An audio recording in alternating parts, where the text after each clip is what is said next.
മേടിച്ച 2 കായൽ മത്സ്യങ്ങളാണിത്. ഇതിൻ്റെ പേരെന്താണെന്ന് എനിക്ക് കൃത്യമായിട്ട് അറിയില്ല. അറിയുന്നവരാരെങ്കിലും ഉണ്ടെങ്കിൽ ഒന്ന് കമൻറ്റ് ചെയ്യണം. പൊന്നാനി ഏരിയയിലൊക്കെ പിന്നെ പാട്ടാമ്പി തൃത്താല ഭാഗത്തൊക്കെ ഈ മീൻ ചക്കപ്പൊണ്ണൻ എന്നാണ് പറയാറ്. ഈ ചക്കപ്പൊണ്ണൻ എന്ന് പറഞ്ഞ മീൻ ഞാൻ ഇന്നാൾ വാങ്ങിച്ചിട്ട് കഴിച്ചിട്ടുണ്ട്. അത് നല്ല ടേസ്റ്റാണ്. ഞാൻ ഈ കാണിക്കുന്ന പോലെ മസാല തേച്ച് പൊരിച്ചിട്ട് കഴിച്ചപ്പോഴാണ് ഭയങ്കര ടേസ്റ്റ് ആയിട്ടുള്ളത്. അങ്ങനെ നമ്മുടെ വീട്ടിൽ വന്ന 1-2 ഗസ്റ്റിനും കൊടുത്ത് അവർക്കും ഭയങ്കരമായിട്ട് ഇഷ്ടപ്പെട്ടു.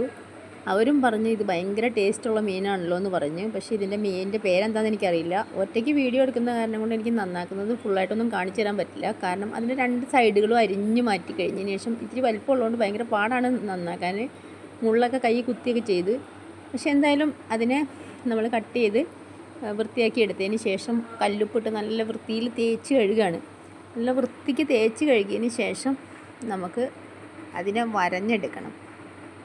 നല്ലപോലെ കല്ലുപ്പിട്ട് കുറേ തവണ കഴുകി അതിൻ്റെ വയറും എല്ലാ ഭാഗവും ഒരേപോലെ വൃത്തിയാക്കി കഴുകിയിട്ട് നമ്മൾ ഇനി പലകയ്ക്കകത്ത് വെച്ച് കട്ട് ചെയ്ത് വരഞ്ഞെടുക്കണം. ഈ വര പോലെ ഇടുമ്പോൾ കുറച്ച് അടിയിൽപ്പെട്ട് ആഴത്തിലിട്ട് കഴിഞ്ഞിട്ടുണ്ടെങ്കിൽ നമുക്ക് അതിൻ്റെ പുറത്തോട്ട് മസാല നല്ല വൃത്തിക്ക് പിടിക്കും. അങ്ങനെ കണ്ടോ, ഇതേപോലെ നല്ലപോലെ വരഞ്ഞെടുക്കണം 2 സൈഡും.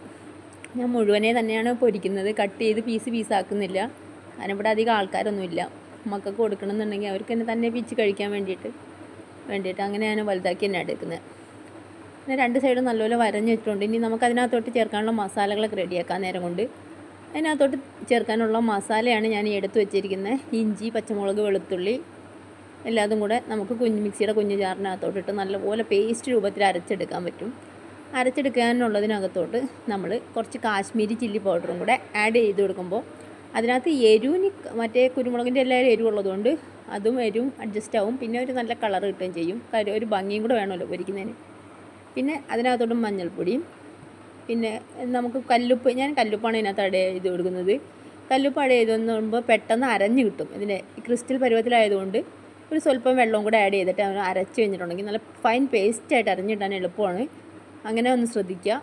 അങ്ങനെ അരച്ചെടുത്തതിന് ശേഷം നല്ല രീതിയിൽ കിട്ടുന്ന ആ പേസ്റ്റ് നമുക്ക് വരഞ്ഞ് വെച്ചേക്കുന്ന മീനകത്തോട്ട് പെട്ടെന്ന് പൊരിച്ച് നല്ല വൃത്തിക്ക് പേസ്റ്റ് തേച്ചെടുക്കാം. 2 ഭാഗത്തും നല്ലപോലെ വൃത്തിയിൽ ആ വരയിലെല്ലാം നല്ല പകത്തൊക്കെ രീതിയിൽ നല്ലപോലെ മസാല തേച്ചെടുക്കണം. ആ വയറിൻ്റെ ഭാഗത്തും തലയുടെ ഭാഗത്തും ഒക്കെ ഓപ്പൺ ആയിട്ടുള്ള ഏരിയയിൽ മൊത്തം മസാല നല്ലപോലെ അങ്ങോട്ട് തേച്ച് നല്ലപോലെ പിടിപ്പിക്കണം. അങ്ങനെ പിടിപ്പിച്ചതിന് ശേഷം ഈ മസാല തേച്ച മീനെ ഒന്ന് റെസ്റ്റ് ചെയ്യാൻ വെക്കണം. ആ റെസ്റ്റ് ചെയ്യുന്നതെന്ന് വെച്ച് കഴിഞ്ഞാൽ ഫ്രീസറിൽ വെക്കുകയാണെങ്കിൽ ഒരു 10 മിനിറ്റ് എങ്ങാനും വെച്ചാൽ മതി. അല്ല ഇനി ഫ്രിഡ്ജിൻ്റെ നോർമലായിട്ട് വെക്കുകയാണെങ്കിൽ ഒരു അരമണിക്കൂറോ 1 മണിക്കൂറോ എങ്ങനെ വേണമെങ്കിലും വെക്കാം. വെച്ചിട്ട് നമുക്ക് എടുക്കുമ്പോൾ നല്ല ടേസ്റ്റിൽ അതിനകത്ത് ഉപ്പും കുരുമുളകിൻ്റെയും ഇഞ്ചി വെളുത്തുള്ളി പേസ്റ്റിൻ്റെ എല്ലാം അരവ് കറക്റ്റായിട്ട് ചെല്ലുന്നതുകൊണ്ട് നമുക്ക് നല്ല ടേസ്റ്റിൽ നമുക്ക് എന്ത് ചെയ്യാൻ പറ്റും, ഇത് പിടിച്ചിട്ടുണ്ടാവും. അങ്ങനെ നമുക്ക് അതിനെ എടുത്ത് പൊരിക്കാവുന്നതാണ്. പൊരിക്കുമ്പോൾ നമ്മൾ കുറച്ച് കറിവേപ്പില ആഡ് ചെയ്തിട്ട് പൊരിക്കുകയാണെന്നുണ്ടെങ്കിൽ നമുക്ക് നല്ല രസത്തിലായത് കറിവേപ്പിലയുടെ ആ മണവും അതിനകത്ത് ആഡാവും. ഒപ്പം നമുക്ക് അതിൻ്റെ കൂടെ ഇതിനകത്ത് ഇനിയിപ്പോൾ ഏത് ചീനിച്ചട്ടിക്കകത്തൊക്കെ ഇട്ട് പൊരിക്കുകയാണെങ്കിലും നമുക്ക് അതിൻ്റെ ഒരു പിന്നെ ഒട്ടി പിടിക്കാതെ നല്ല പോലെ അതിനെ മറിച്ചിടാനും എല്ലാം പറ്റുന്ന രീതിയിൽ അങ്ങനെ വേവുമ്പോൾ മറിച്ചിടുമ്പോഴാണെങ്കിൽ ഒന്നൊന്നും ഒട്ടി പിടിച്ചിട്ടോ അതിൻ്റെ മാംസളവായ ഭാഗത്തൊന്നും ഇളകി ഒന്നും ചെയ്യാതെ നല്ലപോലെ നമുക്ക് മറിച്ചിടാനൊക്കെ പറ്റും. അങ്ങനെ വേവുമ്പോൾ നല്ലപോലെ വേവുകയും ചെയ്യും. പിന്നെ സിമ്മിലിട്ടിട്ട് വേണം വേവിക്കാൻ. അപ്പോൾ 2 ഭാഗവും നല്ലപോലെ വെന്ത് കിട്ടുകയും ചെയ്യും. നമുക്ക് പെട്ടെന്ന് തീ കൂട്ടി വെച്ച് കഴിഞ്ഞാൽ പെട്ടെന്ന് കരിയാനൊക്കെ സാധ്യതയുണ്ട്. അങ്ങനെ തീ കൂട്ടി വെച്ച് പൊരിക്കുമ്പോഴെപ്പോഴും ഒരു മീഡിയം പരുവത്തിലിട്ട് ഇതാക്കണം. അതുകൊണ്ടാണ് അങ്ങനെ ഞങ്ങൾ മീൻ പൊരിച്ചെടുത്തിട്ടുണ്ട്. 2 മീനും പൊരിച്ചെടുത്ത് നല്ല ടേസ്റ്റിയാണ്.